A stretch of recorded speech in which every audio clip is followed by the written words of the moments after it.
गौरी पुत्र गणेश भगवान की जय। जय श्री कृष्णा, राधे राधे।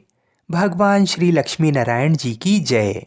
आज भाद्रपद मास की शुक्ल पक्ष की एकादशी तिथि है और इस एकादशी को परिवर्तनी एकादशी के नाम से जाना जाता है और कुछ स्थानों पर इसे जलझूलनी एकादशी और डोल ग्यारस भी कहते हैं। ये एकादशी सभी प्रकार के सुखों और वाजपेयी यज्ञ के बराबर फलों को देने वाली मानी जाती है।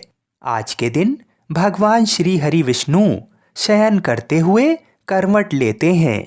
तो आज मैं आपको सुना रहा हूँ परिवर्तनी एकादशी की बड़ी ही दुर्लभ कथा।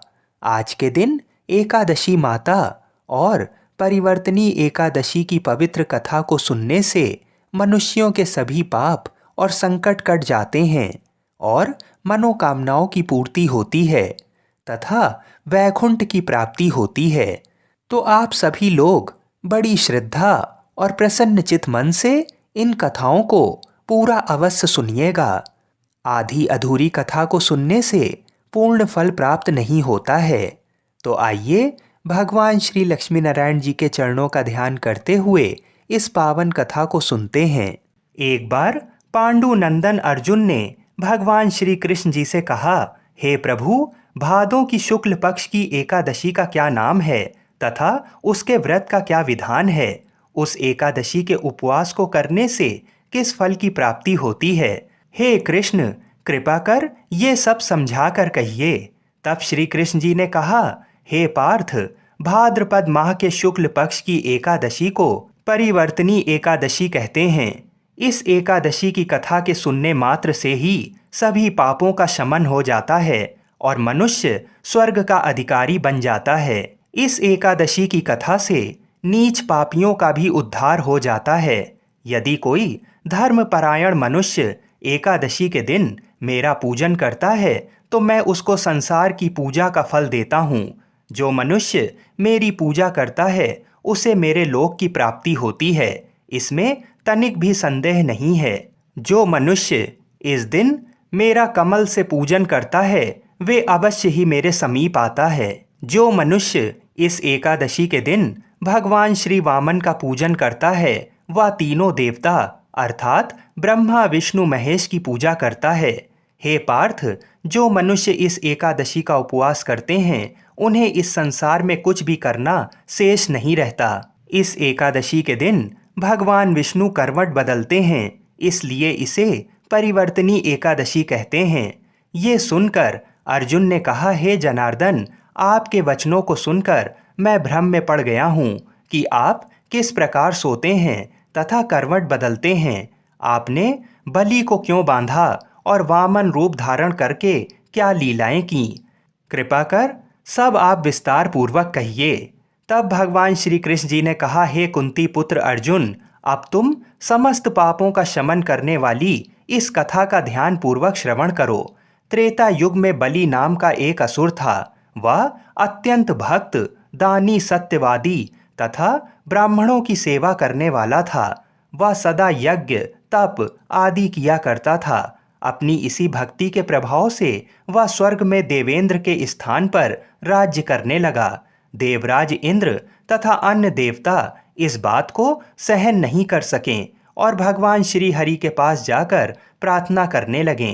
अंत में मैंने वामन रूप धारण किया और तेजस्वी ब्राह्मण बालक के रूप में राजा बलि पर विजय प्राप्त की। ये सुनकर अर्जुन ने कहा कि हे प्रभु, आपने उस बलि को किस प्रकार जीता? कृपा कर ये सब विस्तार पूर्वक बताइए।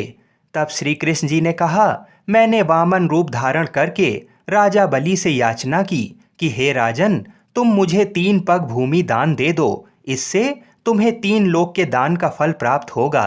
राजा बलि ने इस छोटी सी याचना को स्वीकार कर लिया और भूमि देने को तैयार हो गया। जब उसने मुझे वचन दे दिया तब मैंने अपना आकार बढ़ाया और भूलोक में पैर, भुवन लोक में जंघा, स्वर्गलोक में कमर, महलोक में पेट, जनलोक में हृदय, तपलोक में कंठ और सत्यलोक में मुख रखकर अपने शीर्ष को ऊंचा उठा लिया। उस समय सूर्य, नक्षत्र, इंद्र तथा अन्य देवता मेरी स्तुति करने लगे। तब मैंने राजा बलि से पूछा कि हे राजन, अब मैं तीसरा पग कहाँ रखूं? इतना सुनकर राजा बलि ने अपना शीश नीचे कर लिया। तब मैंने अपना तीसरा पग उसके शीर्ष पर रख दिया और इस प्रकार देवताओं के हित के लिए मैंने अपने उस असुर भक्त को पाताल लोक में पहुंचा दिया। तब वह मुझसे विनती करने लगा। तब मैंने कहा कि हे बलि, मैं सदैव तुम्हारे साथ रहूंगा। भादों के शुक्ल पक्ष की परिवर्तनी नामक एकादशी के दिन मेरी एक प्रतिमा राजा बलि के पास रहती है और एक क्षीर सागर में शेषनाग पर शयन करती रहती है।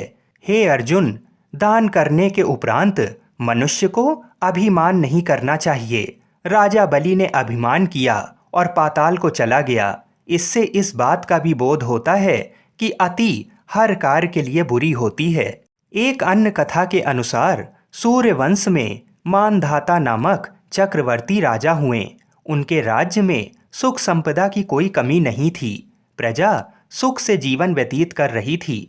परंतु एक समय उनके राज्य में 3 वर्षों तक वर्षा नहीं हुई। प्रजा दुख से व्याकुल थी।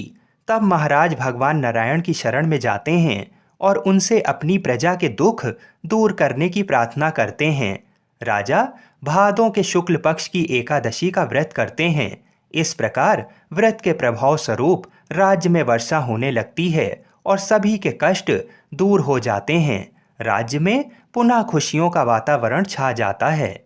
जल झूलनी एकादशी के दिन जो व्यक्ति व्रत करता है उसे भूमि दान करने और गोदान करने के पश्चात मिलने वाले पुण्य फलों से अधिक शुभ फलों की प्राप्ति होती है।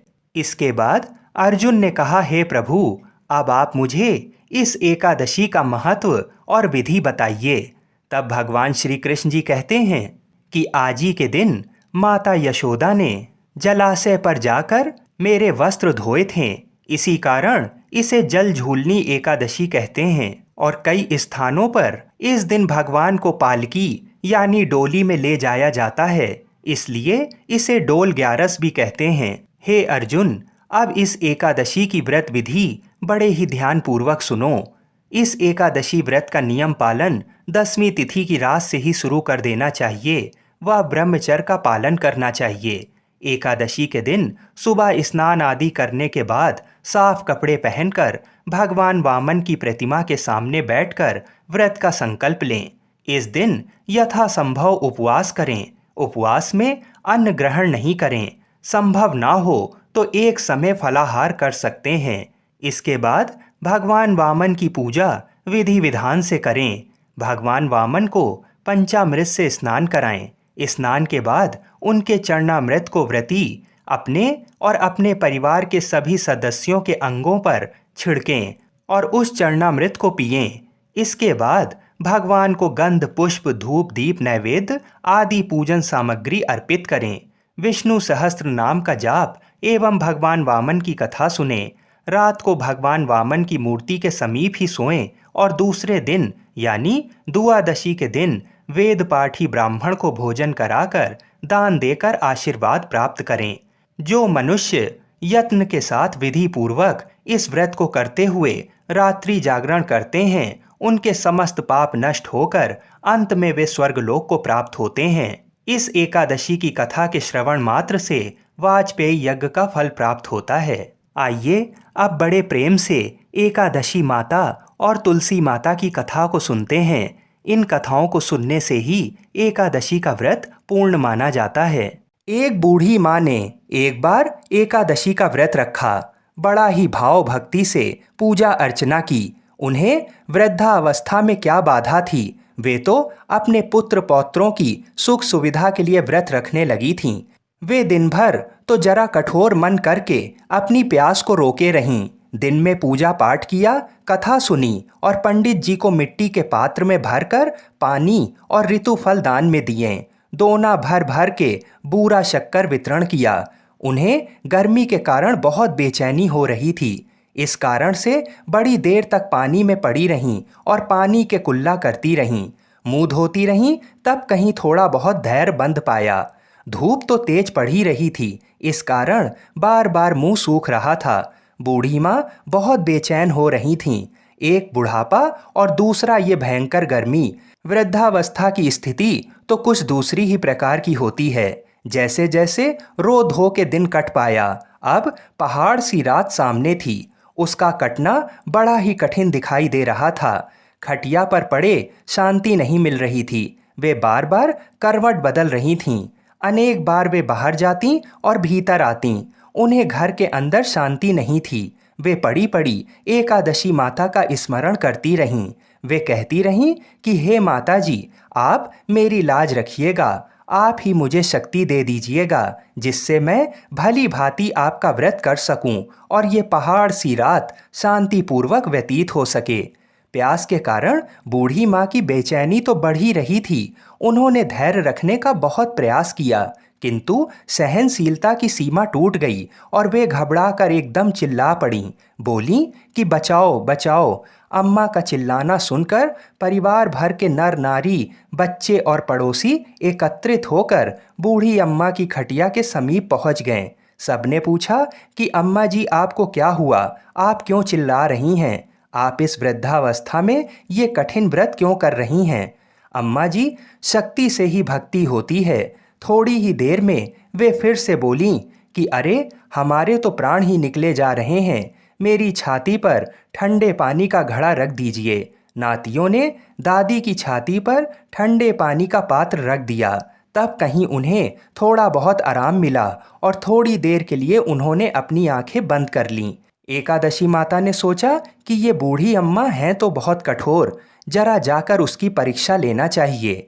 वे आधी रात को मुर्गा बनकर टेर लगाने लगीं।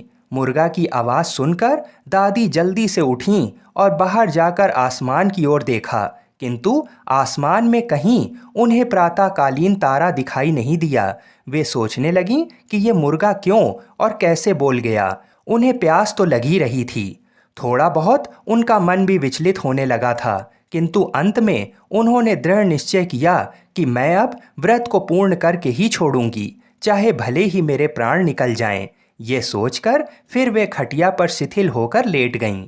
थोड़ी ही देर में एकादशी माता ने उनकी फिर से परीक्षा लेनी चाहिए।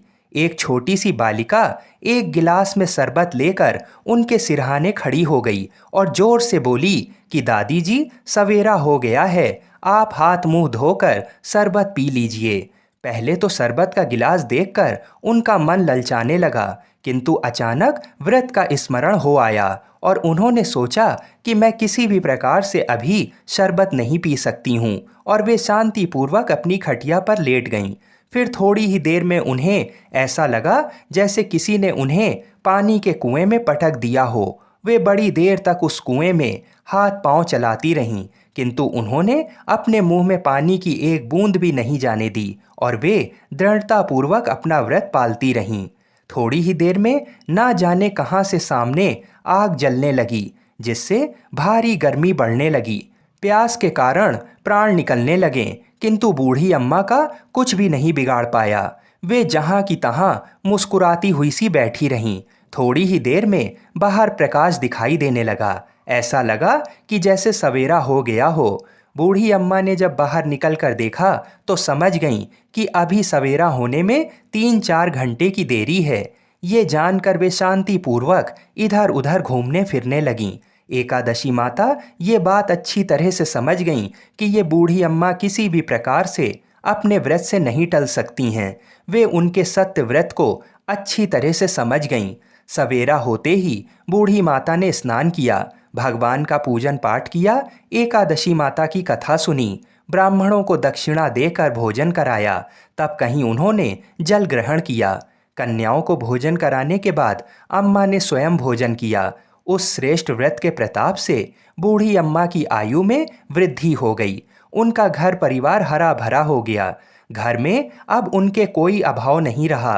वे हर तरह के सुख साधनों से संपन्न हो गईं। नाती नातिनों से उनका घर भर गया और वे उसी दिन से 12 महीने की एकादशी का व्रत करने लगीं। एकादशी माता के व्रत के प्रताप से इस संसार में हर प्रकार के सुख भोग कर अंत में वैकुंठ धाम को चली गईं। जैसे एकादशी माता ने बूढ़ी माता और उनके परिवार को हरा भरा किया, ऐसे ही एकादशी माता हम सभी की मनोकामनाओं को पूर्ण करें। बोलिए श्री लक्ष्मी नारायण भगवान की जय। आइए अब बड़ी ही श्रद्धा और प्रसन्न चित मन से इस मनोकामना को पूरी करने वाली कथा को सुनते हैं। एक बार माता लक्ष्मी भगवान विष्णु जी से पूछती हैं, हे स्वामी, तुलसी के पास दीपक जलाने का क्या महत्व है और रोज शाम को तुलसी के पास दीपक क्यों जलाया जाता है? इससे मनुष्य को कौन सा फल प्राप्त होता है? तुलसी के पास दीपक जलाने की विधि क्या है तथा दीपक जलाते समय कौन से मंत्र का उच्चारण करना चाहिए? कृपा कर आप मुझे विस्तार से बताइए। तब भगवान विष्णु जी कहते हैं, हे देवी, आज आपने समस्त मानव जाति के कल्याण के लिए बहुत ही महत्वपूर्ण प्रश्न किया है। आपके इस प्रश्न का उत्तर देने से पूर्व मैं आपको एक प्राचीन कथा सुनाता हूँ, जिससे आपको सभी प्रश्नों के उत्तर मिल जाएंगे। इसलिए आप इस कथा को ध्यानपूर्वक सुनिए। इस कथा को ध्यान से पूरा सुनने मात्र से ही मनुष्य को 100 वर्षों तक तुलसी के पास दीपक जलाने का पुण्य प्राप्त होता है। फिर माता लक्ष्मी कहती हैं, हे स्वामी, मैं इस कथा को सुनने के लिए उत्सुक हूँ। कृपा आप इस कथा को सुनाना प्रारंभ कीजिए। तब भगवान विष्णु माता लक्ष्मी को वह कथा सुनाने लगते हैं। हे देवी, पूर्व काल की बात है। दक्षिण दिशा में तुंगभद्रा नाम की एक बहुत बड़ी नदी है। इस नदी के किनारे पर हरिहरपुर नाम का एक अत्यंत सुंदर नगर बसा हुआ था। उसी नगर में काशी नाम के एक ब्राह्मण निवास करते थे। वे अत्यंत गुणवान, चरित्रवान, धर्म कार्य करने वाले तथा वेदों के मार्ग पर चलने वाले थे। उन्होंने समस्त शास्त्र का अध्ययन किया हुआ था। उस ब्राह्मण की एक पत्नी थी, जिसे लोग दुराचारणी कहकर पुकारते थे, क्योंकि उसके कर्म ही उसके नाम के अनुसार थे। वह सदैव ही अपने पति को अपमानित करती थी। वह अपने पति के लिए कुवाच्य कहती थी, पति को भयंकर दुख देती थी, पति के लिए कभी भोजन नहीं बनाती थी। उसने अपने पति के साथ कभी शयन नहीं किया, कभी उसके साथ प्रेम से व्यवहार नहीं किया। पति के मित्र, परिवार के लोग घर पर आते तो वह स्त्री उनको अपमानित करके भगा दिया करती थी और स्वयं काम भाव से उन्मत्त होकर निरंतर अन्य व्यभिचारिणी स्त्रियों के साथ घूमा करती थी।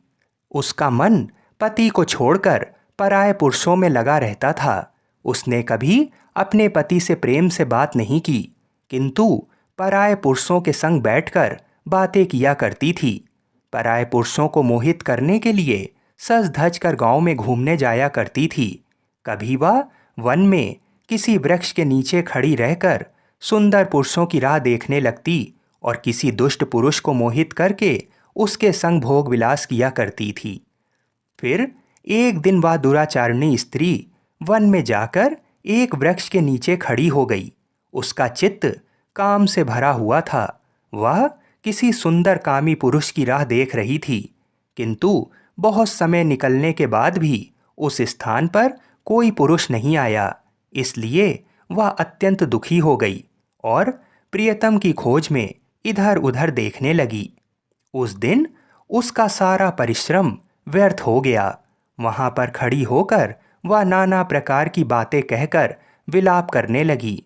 आज तो इस मार्ग में कोई भी सुंदर पुरुष नहीं आया, अब मैं कैसे अपने काम वासना को शांत करूं? वह जोर जोर से विलाप करने लगी। उस जंगल में एक भयानक बाघ निवास करता था।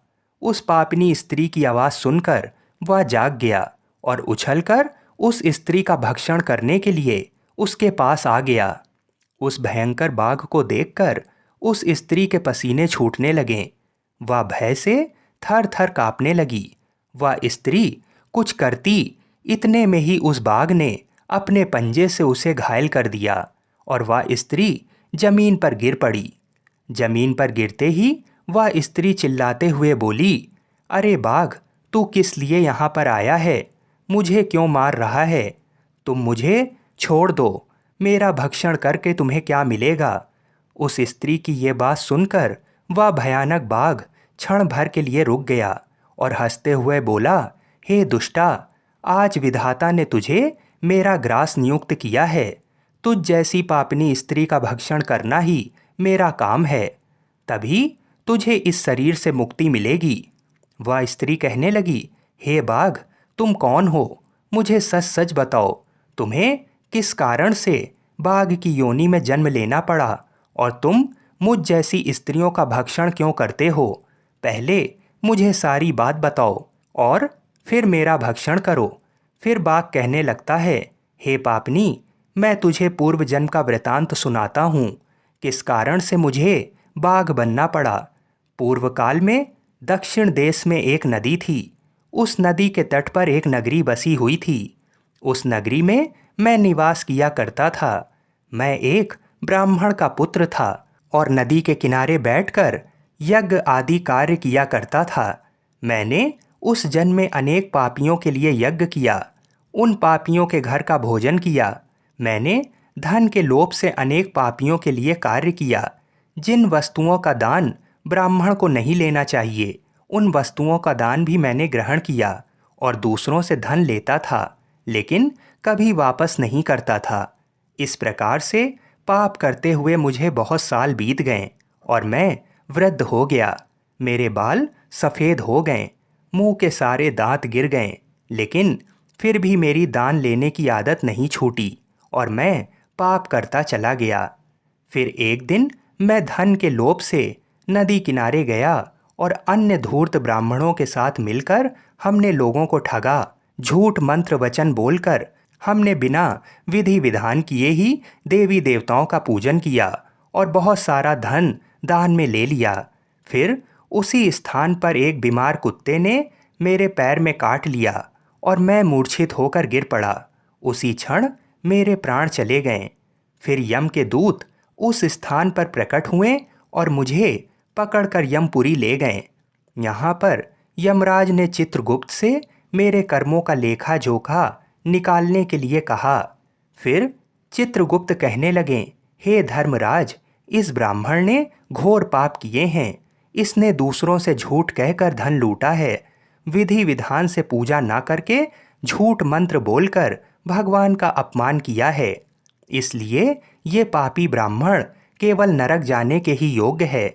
फिर यमराज ने अपने दूतों को आदेश देकर मुझे नरक की अग्नि में डाल दिया और कई वर्षों तक सजा भोगने के बाद मुझे बाघ का शरीर प्राप्त हुआ और मैं इस दुर्गम वन में निवास करने लगा।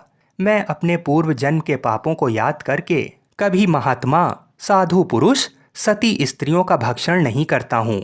मैं केवल पापी, दुराचारी तथा उल्टा स्त्रियों का ही भक्षण करता हूँ ताकि मुझे पाप से मुक्ति मिल जाए। फिर बाघ उस स्त्री से कहने लगा, हे पापिनी, तेरे आचरण से तू उल्टा दिखाई देती है। अपने पति को छोड़कर तू इस वन में अन्य पुरुषों के साथ भोग विलास करने के लिए आई है, इसलिए आज तू मेरा ग्रास अवश्य बनेगी। इतना कहकर उस बाघ ने अपने तीक्ष्ण नाखून से उस पापी स्त्री के टुकड़े टुकड़े करके उसे खा लिया। फिर उस स्थान पर यम के दूत प्रकट हुए और उस पापिनी स्त्री को उठाकर यमपुरी ले गए।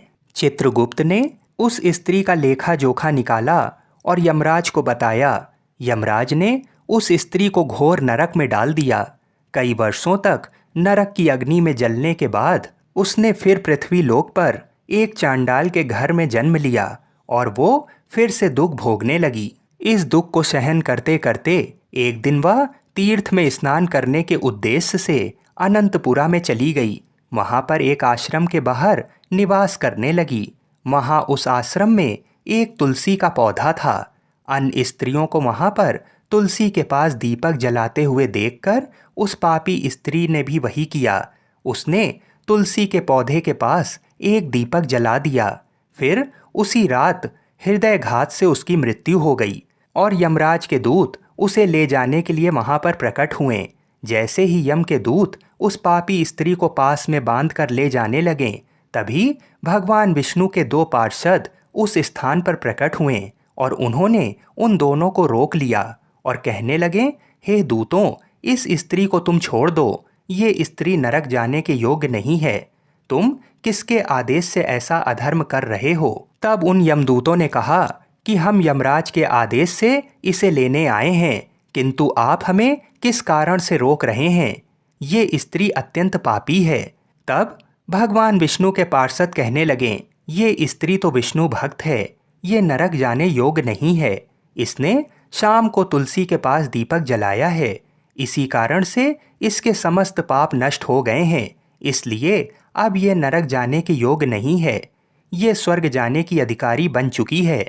पार्षदों की बात सुनकर यमदूतों ने उस स्त्री को उस स्थान पर छोड़ दिया और यमलोक लौट गए। वहां जाकर उन्होंने यमराज को सारा वृतांत सुना दिया। फिर भगवान विष्णु के पार्षद उस स्त्री को दिव्य विमान में बिठाकर स्वर्ग लोक ले गए। भगवान विष्णु कहते हैं, हे देवी, इस प्रकार से तुलसी के पास केवल दीपक जलाने मात्र से ही मनुष्य के सभी पाप नष्ट हो जाते हैं। जो स्त्री नित्य शाम को तुलसी के पास दीपक जलाती है वह सौभाग्यशाली बनती है, उसके पूर्व जन्मों के सभी पाप नष्ट हो जाते हैं, उसे सुख समृद्धि की प्राप्ति होती है।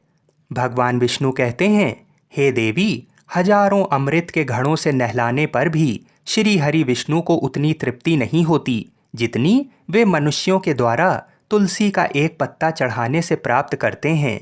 10,000 गौदान से मानव जो फल प्राप्त करता है वही फल तुलसी पत्र के दान से पा लेता है। जो मृत्यु के समय अपने मुख में तुलसी पत्र का जल पा लेता है वह संपूर्ण पापों से मुक्त होकर भगवान श्री हरि विष्णु के धाम जाता है। हिंदू धर्म में तुलसी के पौधे का महत्व सबसे अधिक है। इसकी सबसे पहले पूजा भगवान विष्णु जी ने की थी। भगवान विष्णु कहते हैं, जिस प्रकार से देवी लक्ष्मी से वैकुंठ को ऐश्वर्य प्राप्त है, उसी प्रकार से वैकुंठ में तुलसी के कारण ही पवित्रता प्राप्त है। पृथ्वी लोक पर जिस स्थान पर भी तुलसी का पौधा होता है उस स्थान पर कभी बुराई का वास नहीं होगा। ऐसा स्थान सबसे अधिक पवित्र होगा। इसी कारण से हमें हमारे घर में तुलसी का पौधा अवश्य लगाना चाहिए। इस प्रकार से भगवान विष्णु ने तुलसी के पास दिया जलाने का महत्व बताया। बोलिए श्री लक्ष्मी नारायण भगवान की जय। बोलिए श्री तुलसी शालीग्राम जी की जय। बोलिए श्री बद्रीनाथ जी की जय। एक समय की बात है, ऋषि दुर्वासा जी बरसाने गए हुए थे। उस समय श्री राधा जी अपनी सहेलियों के साथ खेल रही थीं। राधा जी और उनकी सखियां छोटे छोटे बर्तन बनाकर उसमें झूठ मूठ का भोजन बनाकर भगवान जी को भोग लगा रही थीं। श्री राधा रानी और उनकी सहेलियां ये सब कर ही रही थीं कि अचानक से ऋषि दुर्वासा वहां आ पहुँचे। ऋषि दुर्वासा को देख श्री राधा जी और उनकी सहेलियां ऋषि के सम्मान में उठ खड़ी हुईं और उनको सादर प्रणाम किया और बड़े ही सरल भाव से उनका स्वागत करते हुए उनको बैठने को कहा। ऋषि दुर्वासा भोली भाली और छोटी कन्याओं के इस सरल व्यवहार को देखकर अति प्रसन्न हुए और उन कन्याओं द्वारा बिछाए गए आसन पर जाकर बैठ गए। जिन दुर्वासा ऋषि की सेवा में कोई त्रुटि ना हो जाए, इस डर से त्रिलोकी हमेशा डरती रहती थीं, उन्हीं दुर्वासा ऋषि की सेवा भाव श्री राधा जी और उनकी सखियां बड़े सरलता और प्रेम भाव से कर रही थीं और ऋषि दुर्वासा उन्हें देखकर सिर्फ मंद मंद मुस्कुरा रहे थे। फिर राधा जी की सखियां कहती हैं कि हे ऋषि देव, क्या आपको ज्ञात है कि मेरी राधा रानी बहुत ही स्वादिष्ट लड्डू बनाती हैं और उन्हीं लड्डू से हमने भगवान का भोग लगाया है और अभी आपको भी प्रसाद के रूप में वितरित करेंगे। उसके बाद राधा जी की सखियां जाकर राधा जी के हाथों से बने हुए लड्डू का प्रसाद तो लाती हैं। ये देखकर ऋषि दुर्वासा उनके भोलेपन से बहुत ही अभिभूत हो जाते हैं और हंसने लगते हैं और हंसकर बोलते हैं कि हे प्यारी देवियों, अब क्या मैं ये प्रसाद ग्रहण कर लूं? और पूछते हैं कि क्या ये प्रसाद आपने बनाया है? ऋषि दुर्वासा के इस प्रश्न पर सारी सखियां एक साथ ही और एक स्वर में ही कहती हैं कि जी हाँ ऋषि देव, ये हमारी प्यारी श्री राधा जी ने ही बनाई हैं और हमारा दावा है कि आज तक आपने ऐसा लड्डू नहीं खाया होगा। उसके बाद ऋषि दुर्वासा जैसे ही उस झूठ के बने लड्डू को प्रसन्नतापूर्वक अपने मुख में डालते हैं, वैसे ही ऋषि पूरी तरह से आश्चर्यचकित रह जाते हैं। परंतु वह लड्डू व्रज की मिट्टी का बना हुआ था, क्योंकि एक तो उस लड्डू में ब्रज की मिट्टी का स्वाद था और ऊपर से उसको स्वयं श्री राधा रानी ने अपने हाथों से बनाया था। इससे ज़्यादा और क्या ही हो सकता है। अमृत को भी फीका कर दे, ऐसा था स्वाद उस लड्डू का। वो लड्डू खाकर ऋषि दुर्वासा की आंखों में खुशी के आंसू भर आए और उसके बाद अत्यंत प्रसन्न होकर श्री राधा जी को अपने पास बुलाते हैं और बड़े ही प्रेम से उनके सिर पर अपना हाथ फेरते हुए और आशीर्वाद देते हुए कहा कि बेटी राधा, आज से तुम अमृत हस्ता हुई, मतलब अमृत बनाने वाले हाथ। जो भी तुम्हारे हाथ से बना हुआ भोजन या कोई भी पकवान खाएगा वह दीर्घायु वाला और हमेशा विजयी होगा। ऋषि दुर्वासा जी धन्य हैं जिनके आशीर्वाद ने श्री कृष्ण और राधा रानी की अत्यंत मनमोहक लीला के लिए एक मार्ग दिखाया। इसीलिए जिस स्थान पर भगवान श्री कृष्ण जी का भोग तैयार होता है उसे श्री राधा जी की रसोई कहा जाता है। इसी कारण से भगवान श्री कृष्ण जी बिना राधा रानी के कोई भी भोग ग्रहण नहीं करते हैं। भगवान श्री कृष्ण जी के लिए जो भी भोग बनता है वो स्वयं श्री राधा रानी ही बनाती हैं। बिना उनकी आज्ञा के कोई भी भोग भगवान श्री कृष्ण जी तक नहीं पहुंचता है। बोलिए श्री राधा रानी की जय, बोलिए श्री बरसाने वाली की जय। आइए अब मनोकामनाओं की पूर्ति करने वाली दूसरी कथा को सुनते हैं। सावर्णी मुनि की पुत्री तुलसी अपूर्व सुंदरी थीं। उनकी इच्छा थी कि उनका विवाह भगवान नारायण के साथ हो। इसके लिए उन्होंने नारायण पर्वत की घाटी में स्थित बद्री वन में घोर तपस्या की। दीर्घ काल तक तपस्या के उपरांत ब्रह्मा जी ने प्रसन्न होकर दर्शन दिया और वर मांगने को कहा। तुलसी जी ने कहा, सृष्टिकर्ता ब्रह्मदेव, आप अंतर्यामी हैं, सबके मन की बात जानते हैं। फिर भी मैं अपनी इच्छा आपसे बताती हूँ। मैं चाहती हूँ कि भगवान श्री नारायण मुझे पति रूप में मिलें। ब्रह्मा जी ने कहा, तुम्हारा अभीष्ट तुम्हें अवश्य मिलेगा। अपने पूर्व जन्म में किसी अपराध के कारण तुम्हें श्राप मिला है। इसी प्रकार भगवान श्री नारायण के एक पार्षद को भी दानव कुल में जन्म लेने का श्राप मिला है। दानव कुल में जन्म लेने के बाद भी उसमें नारायण का अंश विद्यमान रहेगा। इसलिए इस जन्म में पूर्व जन्म के पाप के शमन के लिए संपूर्ण नारायण तो नहीं मिलेंगे, लेकिन नारायण के अंश से युक्त दानव कुल जन्म में उस शापग्रस्त पार्षद से तुम्हारा विवाह होगा। शाप मुक्त होने पर भगवान श्री नारायण सदा सर्वदा के लिए तुम्हारे पति हो जाएंगे। तुलसी ने ब्रह्मा के इस वर को स्वीकार किया, क्योंकि मानव कुल में जन्म के कारण उस मायावी भोग को तो भोगना ही था। तुलसी बद्री वन में ही रहने लगी। नारायण का वह पार्षद दानव कुल में जलंधर के नाम से पैदा हुआ था। कुछ दिनों बाद वह भ्रमण करता हुआ बद्री वन में आया। यहाँ तुलसी को देखते ही वह उस पर मंत्रमुग्ध हो गया। तुलसी के सामने उसने अपने विवाह का प्रस्ताव रखा। इतने में ही महाब्रह्मा जी आ गए और तुलसी से कहा, तुलसी, जलंधर को देखो, कैसा देवोपम उसका स्वरूप है। दानव कुल में जन्म लेने के बाद भी लगता है जैसे इसके शरीर में नारायण का वास हो। तुम प्रस्ताव को सहर्ष स्वीकार कर लो। तुलसी को भी लगा कि उसकी तपस्या पूर्ण हुई, उसे इच्छित फल मिला है। जलंधर के साथ उसका गंधर्व विवाह हो गया और वह जलंधर के साथ उसके महल में पत्नी बनकर आ गई। जलंधर ने अपनी परम सुंदरी सती साध्वी पत्नी तुलसी के साथ बहुत दिनों तक राज्य किया। उसने अपने राज्य का इतना विस्तार किया कि देवलोक तक उसके अधिकार में आ गया। स्वर्ग का सुख भोगने वाले देवताओं की दशा भिखारियों जैसी हो गई। जलंधर किसी को कष्ट नहीं देता था, पर अधिकार और राज्य छिन जाने से सारे देवता मिलकर ब्रह्मा, विष्णु और शिव जी की सभा में गए तथा अपनी विपत्ति सुनाई। ब्रह्मा जी ने कहा, तुलसी परम साध्वी हैं, उसका विवाह जलंधर से मैंने ही कराया था। जलंधर को तब तक नहीं हराया या मारा जा सकता जब तक तुलसी को ना छला जाए। विष्णु जी ने कहा, जलंधर पूर्व जन्म में मेरा पार्षद था। श्राप के कारण उसे दैत्य कुल में जन्म लेना पड़ा। इस जन्म में भी मेरा अंश उसमें व्याप्त है। साथ ही तुलसी के पतिव्रत धर्म से वह अजय है। फिर देवताओं की सहमति से भगवान शिव ने जलंधर के पास संदेश भेजा कि या तो वह देवताओं को राज्य लौटा दे या फिर उनसे युद्ध करे। जलंधर शंकर के पास पहुंचा। उसने कहा, देवादिदेव, आपके लिए देवताओं का पक्ष लेना उचित नहीं है। राज्य बढ़ाना हर राजा का कर्तव्य है। मैं किसी को दुखी नहीं कर रहा हूँ। देवताओं से कहिए कि वे मेरी प्रजा बनकर रहे। मैंने आपका कोई भी अपमान नहीं किया है। हमारा आपका युद्ध शोभा नहीं देता है। अगर आप हार गए तो बड़ी लज्जा की बात होगी।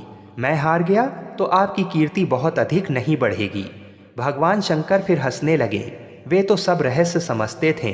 तुलसी और जलंधर के पूर्व जन्म के श्राप की अवधि लगभग पूरी हो चुकी थी। फिर शंकर जी बोले, इसमें कीर्ति और लज्जा की बात नहीं है। तुम देवों को राज्य लौटाकर उन्हें उनके पद पर प्रतिष्ठित होने दो। युद्ध से बचने का यही एक उपाय है। जलंधर ने कहा, मैंने युद्ध के बल से देवलोक जीता है। कोई उसे युद्ध के द्वारा ही वापस ले सकता है। ये मेरा अंतिम उत्तर है। अब मैं जा रहा हूँ। ऐसा कहकर जलंधर चला गया।